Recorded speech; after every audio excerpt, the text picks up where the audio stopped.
Philippe, tu es présent aujourd'hui en Ille-et-Vilaine sur une journée de déploiement auprès des salariés TPE, entreprise de moins 11 salariés. Pourquoi exactement?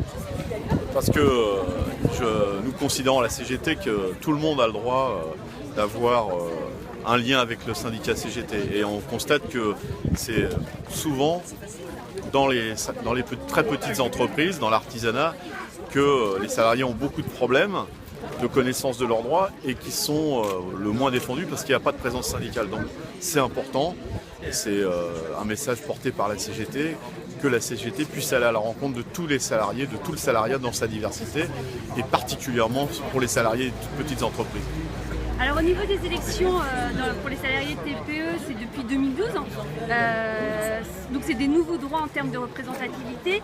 Qu'est-ce que ça apporte en termes de démocratie sociale? Déjà, c'est important que, comme pour la démocratie politique, que la démocratie sociale, tout le monde puisse la pratiquer. Or, dans les petites entreprises, il n'y a pas d'élection professionnelle. Les élections TPE, c'est l'occasion pour tous les salariés de ces petites entreprises de pouvoir s'exprimer sur des choix, sur des aspirations. C'est ça l'enjeu des élections. Et en même temps, c'est la possibilité d'avoir des représentants qui les défendent, qui leur expliquent leurs droits. C'est d'ailleurs aussi intéressant pour leurs patrons, parce que bien souvent, des conflits du travail terminent au prud'homme par manque de prévention. Donc c'est la présence de représentants syndicaux, c'est aussi une mesure de précaution, de prévention pour éviter les conflits. Et quand on connaît les droits, on peut éviter d'aller devant les tribunaux de prud'homo par exemple, et faire en sorte que les salariés, que les patrons puissent respecter les droits des salariés, y compris dans les petites entreprises.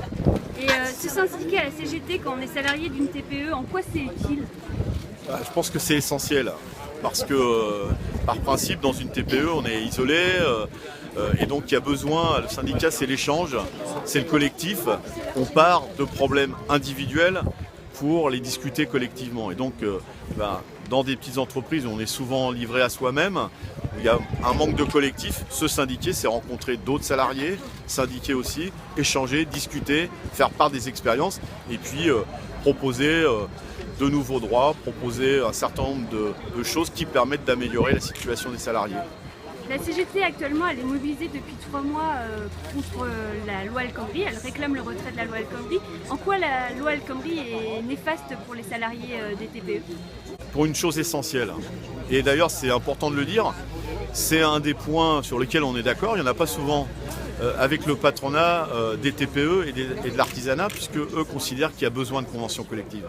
Une convention collective, c'est permettre à tous les salariés d'une même profession, d'une même branche professionnelle, d'avoir les mêmes droits. S'il n'y a pas ces droits collectifs, eh bien c'est le dumping social. Le dumping social, c'est montrer que son voisin, celui qui travaille à côté, il est moins bien payé, et que si on n'accepte pas des baisses de salaire par exemple, eh bien on risque d'être licencié parce que c'est ce qu'on appelle de la concurrence déloyale. Nous on propose que tous les salariés aient les mêmes droits, évidemment le maximum, pour éviter cette mise en concurrence permanente des salariés. Donc cette loi, elle est particulièrement importante pour les salariés des petites entreprises, par son côté néfaste, et donc ils ont toutes les raisons de la combattre avec la CGT, avec le reste des salariés. Merci Philippe. Merci.